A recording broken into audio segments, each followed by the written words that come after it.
How you guys doing? Good. All right. I know you guys want to get back to school, so I'll speed this up here. I'm just messing with you guys. My name's Robi Quick, like Officer Emery said. Wasn't he great? Yeah. How about the rest? All other speakers and leaders. It's a good time today. You guys enjoying everything? What's some stuff that stuck out to you? Anything? Anything like, yeah. The burn victim exercise thing? Sure. Isn't that crazy? The writing in the mirror, right? I feel like I'm crazy pills trying to figure it out. It's like, what in the world? Yes. Yeah, she said your choices can lead different kind of content. I'm actually going to talk about that a little bit myself. Go after what you want in life. He said, go after what you want in life. Powerful. I saw some hand. I can't tell whose hand it is. Oh, look like a puppet was going on. The speaker at the beginning. Speaker at the beginning. I don't know who that was, but I thought that's awesome. Bet you they were awesome. Chopsticks. Can you yell it at me? The brain trauma victim. Brain trauma victim. Very cool. Yep. There he is. He took all the credit right there. That's my boy right there. Oh man, a couple more maybe? One more. 0. Perfect. Okay, here's a crazy concept. You'll learn about this when you get in college. Maybe you learn about it now, but in philosophy, it'll talk about this tabula rasa, this blank slate, right? And when you're born, in a crazy way, it's kind of what it is. I mean, you come into a family that probably isn't so blank, has a lot of craziness going on, but as far as you're concerned, take your first breath, yeah, there's a lot going on, but really, you haven't done a whole lot of craziness. And there's kind of like this blank slate, right? So if you opened up this, oh, perfect, you erased it, right? There's nothing here. And eventually, at some point in time, every hour, every day, every week, every month, every year, every action, every issue, everything that happens in life that goes on comes at you, and it starts to paint on your canvas. And before you know it, whether you realize it or not, your canvas has been painted, your life has been created, and you are who you are. They say that the formative years of your life is between 5 and 12, and different people argue what that is, but think about that. How many of you guys are over 12? Everybody, right? Except for like that one guy in the back who's like, I'm here, I'm Doogie Howser. Anyway, Doogie Howser was like his TV show back in the day of this smart kid that went to college at 14. Anyway, you remember that one? Yeah, it was good. It was a good show. My point is this. Studies already say that your life's already kind of been set out for you. Things that have already happened to you. Your canvas, if you will, has already been painted. It's already been gone through there. I want to share with you a little bit about my canvas. And if you don't mind, I'll just kind of break up the room like this, half and half. This side, you guys are going to be my mom. Is that cool? You got my mom's side? And you guys will be my dad's side, all right? So I'll go back to that and forth. That's the thing. Here's it though. I'm 2 years old, right? How many of you guys remember when you were 2? All the things you did, how awesome it was? Anybody? Yeah, trick question. I mean, unless you're like a brainiac, you usually don't remember when you were 2. That's why you don't take your kids to Disneyland when they're 2. You're wasting all that money and they're not even remember it. So anyway, that was a joke. No one got it. I'll work on my joke. Sorry about that. Strike 1, I'll work on that. But here's the deal. My mom and dad divorced when I was 2, so I don't remember them, hey son, mom and dad are divorcing. Sorry, but I remember the effects of it as I got older and realized my mom and dad aren't. I go visit him where he's not around, and I'm with my mom all the time. There's other guys. How many of you guys come from a divorced home? Anybody? All right. Not as many in this group. Usually it's about half the room, a little less than that here. It sucks. You guys might have grown fond of it and loved it. I didn't really care for it, especially considering my mom when I was 7, so this side, right, mom's side, she remarried a guy named Billy. And with Billy had my sister Shiloh, right? And so that's that side. Then my dad, he remarried too because he didn't want her to get the upper hand. So he remarried and had my sister Nicole. My sister Nicole actually went to Vista del Lago, so that's pretty cool. And then my mom divorced Billy. So Billy's out the picture. You guys follow me? This is crazy. She divorced Billy and then remarried Dave. And Dave's actually my stepdad to this day. And Dave brought me 2 step-siblings, 2 brothers. So I have 2 step-brothers on that side. Then my dad, again, never can let her have the upper hand, so he divorced also Judy, that lady. And then he remarried Kathy, and I got a stepbrother, Brian, and a stepsister, Audra. So bottom line, if you guys had an authentic Webster's dictionary, like a real one, and you opened it up to the word dysfunctional, you'd see my big fat cheeser sitting right there smiling. That's a joke. But my life was crazy dysfunction, and I moved all the time. Anybody move a lot? Usually it's not too many in a crowd. Move all the time, right? I mean, elementary school, I didn't go to one elementary school longer than a year. I mean, I might have lasted in one school for 1 year, and then I moved again, constantly moving all over the place. I grew up in the Bay Area, Oakland. I was light-skinned out there, and then I moved to Sacramento, went to the Atonement in that area, but I mean, I moved all the way in between there, and I had this crazy disease. You guys all right? I had this crazy disease where I had to have a lot of friends. It's a joke. You guys didn't laugh, but everywhere I went, man, and I was a new kid all the time, right? And don't raise your hand if you're a new kid, because I'm about to call you out. But when you are a new kid and you show up on a campus, one of two things usually happens. Either you are the coolest new kid on the face of the planet because you're new, no one knows you, you're mysterious. Kind of like, who's this new kid? You know, I heard he killed somebody. You know, it's like, oh my God, he's tough. You know, all these different crazy stories. Or what? Or what happens? Or you get made fun of. Right? Picked on, right? Hey fellas, I'm sorry, I'm just working up here. I don't come to McDonald's when you're working. We pick on you, so if you just chill out for me. Thanks, man. That was another joke. You guys did not laugh at nothing. Man, you guys laugh at it. And I was messing with you, man. But you guys didn't even laugh at my McDonald's joke? That was a good one. Man! I thought I was going to get mad laughs off that.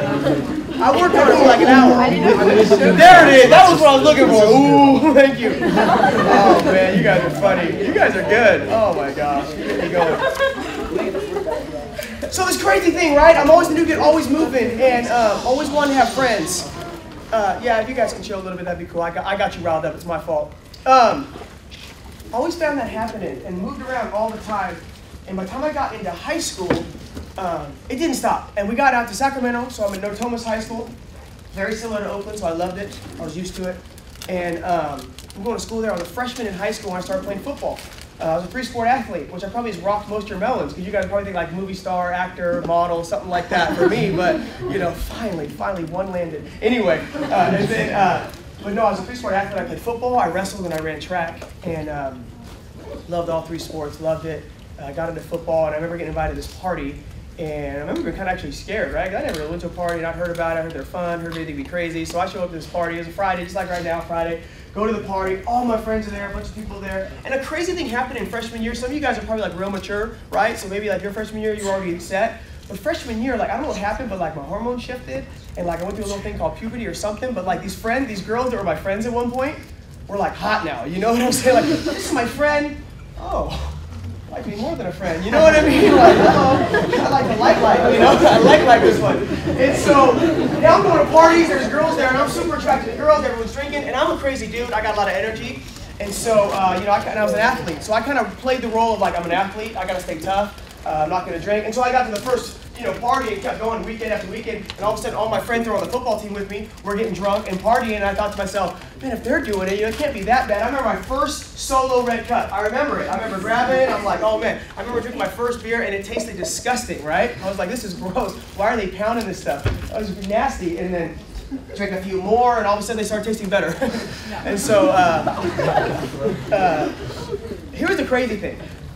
I had kind of been raised with this idea that partying and alcohol and drugs and all this different stuff was terrible. You know, if you go and drink alcohol at a party, everything bad. The cops are gonna, you know, raid the place. They're gonna come in. You're gonna get arrested. Mom's gonna come pick you up. You're probably gonna pass out and die. Something bad's gonna happen. I had all these thoughts, right? But here I am going to the party, having a few beers, getting crazy. If you thought I was crazy before, I'm way crazier now. I'm doing my thing. And I remember going to a party one time, this is the same year, freshman year. I go to the backyard. I felt like they were lighting the grass on fire. That's what it smelled like. Turned out they were smoking something else. Anyway, that was another bad joke. I'm either really bad or you guys are tired. I don't know which one it is. Probably I'm bad. Anyway, they were smoking weed. I remember that one. How scary was that, right? I mean, you want to hit this? I'm like, hit who? How? What? You know? I never smoked anything a day in my life. I don't smoke, you know? I'm an athlete. I don't smoke nothing. And he's like, but again, all my friends were doing it. It was super comfortable. It was super, everyone was doing it. So I was kind of like, a little bit of pressure. Maybe I'll just... I remember it was like Aladdin. You know what I'm saying? No, I'm just kidding. I like to say it. But anyway, you know. And again, I thought the minute I hit weed, right, life was going to come crashing down. It would be terrible, right? But nothing happened. So now I'm smoking weed and I'm drinking alcohol. And all I did it for was one thing. Some people do this kind of stuff for different reasons. Some people have like a crazy, terrible, terrible life, you know? But me, my life wasn't perfect. But at this point, I was trying to make friends and it seemed like it was fun. So I was kind of living this, I'm going to have an attitude of fun right now. I'm just going to kind of, try this. And it went on and went on. I remember being 16 years old, right? Where am I at? Mom's side, see, third stepdad, stepbrother that he brought into the game, same age as me, and he moved in with us. So we were in high school as juniors together, going to the same high school, same year, same grade. Bad news. And so we got told about this dance party. I'll call it. It was at Arco Arena. And I kind of knew what was going on a little bit. My brother kind of had an idea, and I said, let's go to this dance party. We'll take caffeine pills, but we're not doing any foo-foo drugs, okay? I wasn't about all the foo-foo drugs. If you don't know what that is, I'll explain in a minute. But I get to this thing. My brother and I are there. Everybody's there, dude. There's beads all over the place, lights, all this stuff, right? Everyone's holding each other and hugging each other. All my friends are like, I love you, Robbie. Quick, brothers. You guys are here. We love you. You know, I'm like, okay, this is crazy, you know. And then our buddy tried to give me ecstasy, and I was like, no, we're not doing that. And my brother's buddy tried to give it to him, talked him into it, he talked me into it. I had no clue that one stupid little pill would take me on this roller coaster ride where now not only was I taking ecstasy, but I was going down to Oakland, San Jose, LA, throwing raves here. I was selling ecstasy. I mean, you're talking about one little dude that just had a little drink, and boom, all of a sudden it just started growing, right? I'm not saying everybody that has a drink of beer ever in their life is going to do this kind of thing, but it started there. It started with just the beer, hanging out, going to that party, being in that scene. Being around that thing long enough to have fun, to realize I want to try more. And all of a sudden, boom, boom, boom, 16, going all this stuff, boom. Next year, senior year, I'm the senior class president of my high school. And I dropped out after the first semester. I did not want to be in school. I had a bunch of friends in college. I was trying to meet college girls. I was trying to do my thing. I was selling drugs. Everything was going right for me. It was awesome. I dropped out of high school, barely graduated from continuation school. And it was crazy, man, because I played sports. And now football, let me just be straight up with you guys. I was never going to do anything after high school when it came to football. I'm too small. I'm 5'7", 100 nothing. You know what I'm saying? But I was super fast. Wrestling, I had scholarship stuff going on where I was a really good wrestler. I wrestled the 125s. And then track and field, don't be fooled by this white boy. I could move. I was fast. They call me White Lightning. Our 4x1, I'm not kidding, our 4x1 went to state qualifications. I was the only white guy on a 4x1 at all. That was it. You know, and I'm very proud of that. I was fast. But no big schools, right? I'm not going to stand here and be like, I had Stanford looking at me. Stanford was totally checking me out. No, Stanford wasn't looking. I wasn't smart enough. But I had Chico State, Sac State, Davis, San Diego State, some small schools looking at me. Fellas, don't judge right now, but I was mad into like theater and singing and all that kind of stuff. So I did Grease in high school. There we go. I'm people in the middle with the Shrek ears. I love it. But you know what I'm saying? Like boom, boom, boom, doing all that thing. And totally had desires to go to like New York or LA and go to a performing arts school. I mean, the dream would be Juilliard, but I don't know if I have the grades to get in there. But that was kind of my hope. But now all of a sudden, I'm a freshman in college, going to this junior college, Sac City. I don't even know why I'm there. I didn't pass one class at my time going there. I was just partying every single night. And my mom gave me a call. I'll never forget this. How many of y'all got love for mom? Let me see. Come on, everybody. Come on. No love for mom? There you go. I saw the hand go up. You gotta have love for mom, right? But when I was 16, 17, going through all these things I was going through, she actually kicked me out of the house because I wasn't living under her rules. I ended up moving in with another friend. That's a whole other story. But I hadn't talked to mom in a while, and me and mom were close growing up. She's probably the closest person to me ever, but I decided to do what I was doing. And she gave me a call, and she said, Robbie, I want to get you out of here. She said, I got you a ticket. I'm going to send you out to your uncle. So my uncle's in LA. He's an actor. You would never have heard of him. The movies he was in, you've never seen. He was like Freddy Krueger. He was in one of the fifth one of those. He was in Back to the Future 2. I mean, you don't see any of these movies he's ever been in. It's like whatever. But he was awesome. Back to the Future 2, he flew the hoverboard. He was cool. Have you ever seen it? Maybe. But he's not a big star, but he was doing things. And my mom sent me out there. So I'm like, this is perfect, because Robbie Quick's ready for the world, right? I gotta put this mug all over the TV screen. You know what I'm saying? So I get out to LA, I get agent, I get headshots. I'm gonna do my thing. It starts going really well. Where I'm like, whoa, I'm gonna actually start doing auditions, and this could actually blow up. So I'm gonna go home. So I went out with literally a backpack on my back. I get out there. So I'm gonna go home and get my car, pack all my clothes, get everything together. I'm gonna swoop out to Hollywood, be a big movie star. Case in point. So I get home, I remember getting off the airport, a bunch of my friends were there. I got this super too small for me Armani suit on, but it was Armani, so I had to wear it anyway. And I remember like telling my friends, like, Quick, what's up? Are you doing it? Are you a big movie star? I was like, yeah, I made like 3 movies. They're Japanese films, so you can't really see them here in the States, and I never made one Japanese film, it's totally a lie. But it just, next thing you know, I was right back in the scene. I was gonna get everything together, but I started going to parties. Again, the same parties. I remember going to, I remember one night, I can't remember the exact day at this moment, but I remember I just wasn't at a party, and I was going to party every night. It was like Robbie Quick's going away party time, like he's going away, we gotta party harder. And I was gonna move back to LA, and I remember I didn't go to this party one night. It was crazy because I was always there, And I get this phone call, and it's my buddy, and he said, quick, where are you at? And I'm like, oh man, I'm just kind of in the PJs right now. I'm just kind of doing my thing. And he's like, no, you need to get to this party. I said, what's up, man? What's cracking? You know, he's like, it's a 10-to-1 ratio. You know that? Yeah, okay, you know.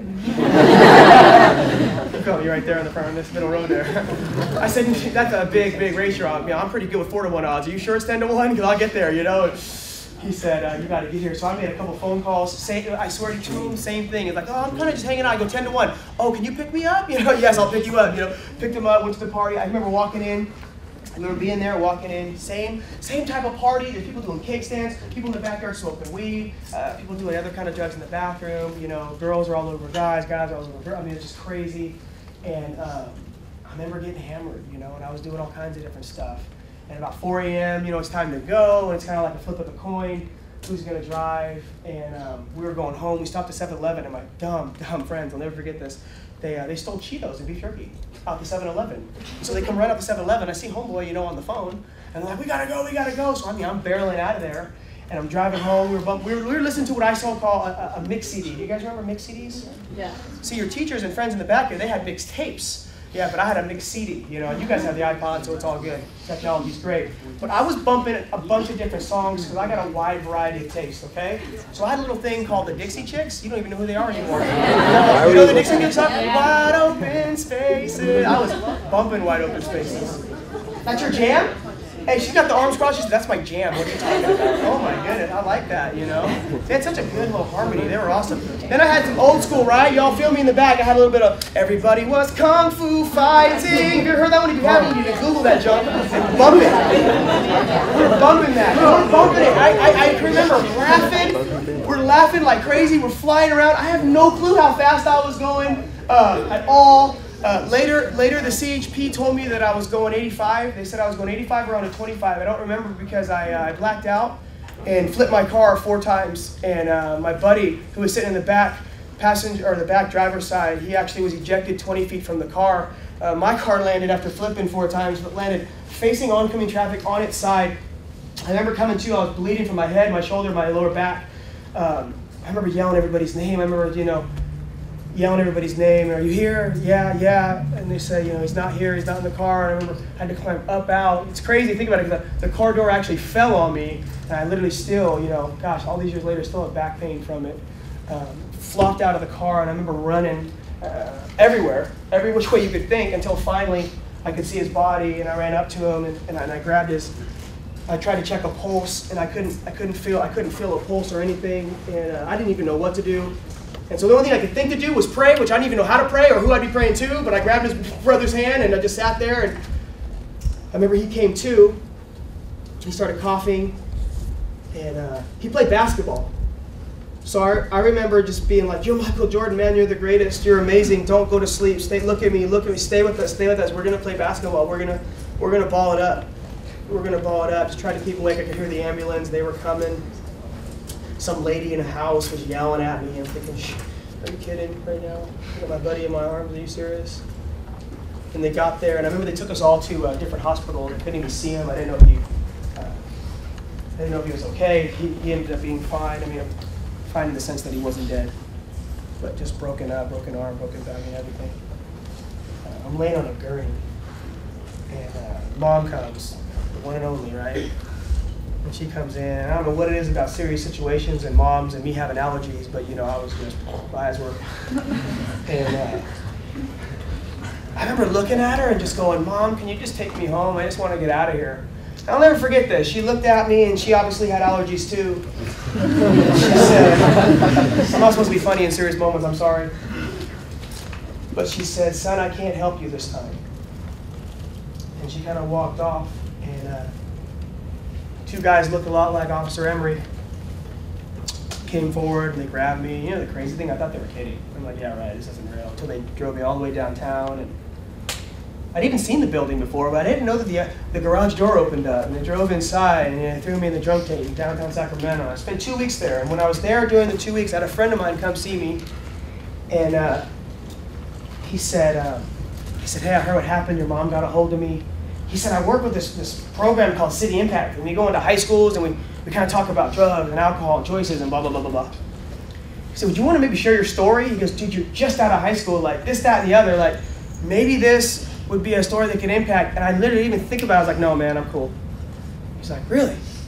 Can I ask you why not? You know, and I'm like, dude, I was the guy in the front row at the rally making fart sounds when Dare came. You know what I'm saying? Like, hey guys, this is Dare. We're going to talk about drugs. I'd be like, this guy, you know. I didn't want to be that guy. I mean, you want me to walk into a high school and talk about, they're not even going to listen to me. He said, no, bro, I do this for a living. You're right. That's probably how they're going to act, a lot of them. He goes, but if your story would affect one kid would hear your story, look at their life, see where they're at, see where they're about to head, and go, and pull the e-brake and turn the other way, and not go down that road because of listening to your story. I didn't answer that one right away. I thought about it. I sat there. I really thought about it. Asked them questions. Do you really think so? How often do you do this? What would I say? How would I, can I even talk? I don't even know if I can speak like in front of people, you know? All these different questions. It's 13 years ago at the end of this month. 13 years ago. I can remember being in that moment with my buddy, and it was like the movies when the slow motion hits, right? I could just see my whole life. It felt like flash from my eyes. And then I can think about just wishing my parents never divorced. I know it's crazy to think about that in a moment like that, but I remember just looking at my life going, I'm not very happy with my life. And here I tried to do everything I could to be happy, to be cool, to be accepted, to be a part of the crew, all this stuff. And here I am, and not only did I almost take my life, but I almost took my friend's life and the rest of them. You heard Officer Emery, right? What did he say? He said something very similar to this. The choices you make today affect your tomorrow. And unless you don't wake up in the morning, tomorrow always comes. And not only does it affect you, but it affects those around you. 2 years after my accident, I was doing something similar to this. I was in Phoenix, Arizona. I get a phone call, right? I'm like, hello? And my buddy's dad, he said, hey, Robbie, there's been an accident. And I actually laughed. I feel bad to this day for laughing. I'm like, oh, okay, what happened? What did he do? He said, Robbie, I'm very, very serious. See, my best friends, Sean, Brooke, and Nate, my 3 homeboys, they were all driving together. There was a gal with them. Brooke was killed instantly. Nate, his brother, Brooke's brother, was paralyzed from the waist down. Just actually got the phone with him last week. He's living in Phoenix now. Has a baby, but he's still in his wheelchair. Will never walk again. My buddy Sean went to prison. They were right here in Folsom. A little place called Roller Coaster Road. You know what I'm talking about? You get going real fast. Some of you guys don't drive yet. Maybe you've been in a car with friends, but you probably heard about it. You just get driving fast, super fun, catch some jumps, and lost control of the car, went off, hit a tree, Brooke was killed. Nate was paralyzed. Never see Brooke again. Don't even really remember saying goodbye, ever. Just kind of maybe saw him at a party and figured I'd see him again. The choices you make today affect your tomorrow. And unless you don't wake up, tomorrow's coming. What are you doing? What are you doing in your life? Here's the crazy thing, and I know I'll be 32 this year, so I'm a little older than some of you guys. But I can remember being in high school like it was yesterday. There's this sense of like, it's all good. I'm just gonna try to do the best I can in school, and yeah, I'm gonna have fun. I'm gonna hang out. Be careful. Be careful. I hear people all the time, if you ever drink or smoke weed, you're gonna be hooked on heroin, and it's like, what? But here's the fact of that saying. Here's the fact of that saying. No one ever just jumped into heroin without starting there. No one ever just jumped into heroin without starting there. When I took my first drink, I didn't think I'd do cocaine. I didn't think I'd get on ecstasy and start going to raves and get crazy. I didn't think I'd start popping pills. I'm not saying that it's a direct cause, but guess what? You get into that game, and you're going to play it. And so it's just a matter of what level you go to. Yeah, I just thought of that. That was actually really good. You get in the game, you play it, it's just a matter of what level you... I swear to you, you never heard me say that before, have you? That was brand new on the spot. That's crazy, but it makes a lot of sense. Sorry, they're filming this too. I'm like an idiot right now. But you know what? That's crazy. What level of the game? Here's the thing, though. Sometimes you can't control that, and the game will get you. Because that's what happened to me. Just getting better and better. But it's true. That's true. I'm going to use this for years to come. Y'all don't even know what's happening right here. You're part of history right now. But the game will get you in some way, shape, or form. And here's the trick. Here's a trick that your mind wants to tell you. Here's a trick that your friends want to tell you. Here's a trick that the society, the culture wants to tell you. No, that's just all super hype. You're not going to get that. You're just going to stay kicking it, I sat in the back and listened to Officer Emery talking about the date rape stuff and all of that. I don't want to get into it, but I remember being at parties and seeing crazy, fishy stuff going on and wondering, like, what the heck? Seeing girls passed out in the bathtub, just drunk out of their mind. Anything could have happened to those girls. If a buddy of mine, a kid that I mentor, I'm not going to say his name or school, but he's a local guy, came to me not long ago. He said, Robbie, I need help. I said, what's up? He goes, and he's a junior.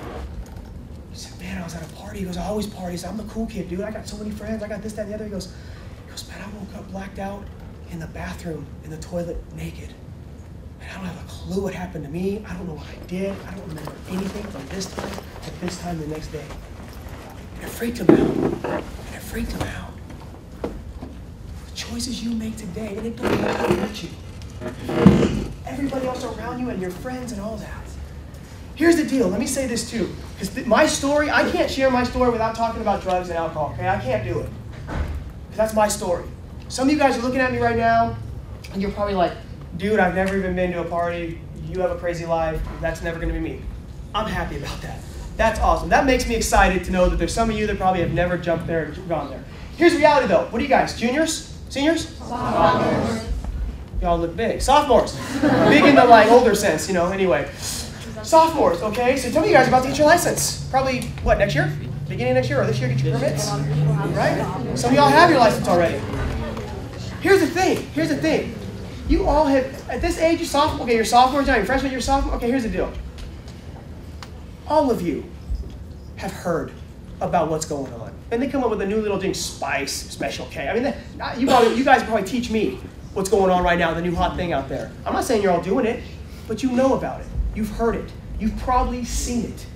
And if you haven't, it's gonna happen. It's what's going on in high schools right now, all over. I go to high schools all over the place, and the same thing's going on. Here's the deal. What are you gonna do about it? What choice are you gonna make for you to stay away from it? Do you know what I mean? Officer Emery, I heard him, he's talking about some of you guys have dreams, some of you guys have goals, you have ambitions. What do you want to do? Someone want to be an orthodontist, someone want to be this, that, and the other. I usually talk about that, but I'm going to skip it today. But here's the deal. You guys have dreams and ambitions, and only one person can stop you from doing it. You want to know who that is? Pretty easy. You. It's you. And if you're here and you've made bad choices, and odds are, sophomore, you might have made a couple. Start making good ones now, because I made a crazy ton load of bad choices. And I literally, it's a miracle, because I could show you in the paper, I can show you online, officer, you can probably tell me story after story where that doesn't happen. People don't walk away from that kind of an accident. I don't know why I walked away from it. It's a miracle. I'm thankful every day. But it doesn't always happen that way. So a miracle for me, I walked away from it, and I had the opportunity. My buddy looks at me, will you do it? I said, yes. I started making the right decisions. Man, I've been able to share this story all over the world, not even the country, but all over the world. I've been to Romania, I've been to Hungary, I've been to Vienna, I've been to Africa, I've been to, oh my gosh, the Philippines, I've been to Mexico, I've been to, gosh, can I even think of any more? Yeah, I've been to Hong Kong, India. Man, I think I'm missing some. I've been all over the world, be able to work with youth, be able to work with adults, share my story, try to impact people. Been to Cambodia. Man, at the very end, I'll talk about some of the work I'm doing in Cambodia. It'll blow your mind. Why? Because I started making good decisions. I started actually thinking, man, I am married. Oh, I wish she was here. Smoking hot wife. She actually loves me. I got 2 kids. London is 4. She is the apple of my eye, the cream of my coffee. She is just the sweetest little thing. She got personality. Pretty sure she's gonna be the president one day, I don't know. And then I got my son, Graham Quick, GQ. Graham Robert Quick, RQ2. It's my buddy. Bonked his head this morning, got a little knot, crying, just holding him, love him, blessed. Had a great life. I started making some good choices. I did it. I made the good choices. And now I'm accomplishing my dream. And there's more to come. I just went and did something so stupid, crazy. I went audition for this play at the university over there in Rockland with William Jessup. Okay. I got Professor Bear in the musical Little Women. We're playing at the end of the month. I don't even know how I'm doing it. I'm just going for it. I'm gonna get my little actor side on. I don't care. I'm having fun, loving people, trying to get the word out there that every choice you make matters. Here's the hard part. Here's the hard part. People don't like hearing this part. Because this is the part that makes it all scary. I made a lot of dumb choices before a bad thing happened. Somehow our brain has the ability to see these, oh, I'm making these choices, you know. But man, you are not in control of that. And you do not know what can happen to you, what can happen to people around you. I promise you, you get into that game, I'm not going to try to go off the game thing again, but you get into that game, it will play you. It will play you, I promise you that. I promise you that. You guys have been great. Thank you so much.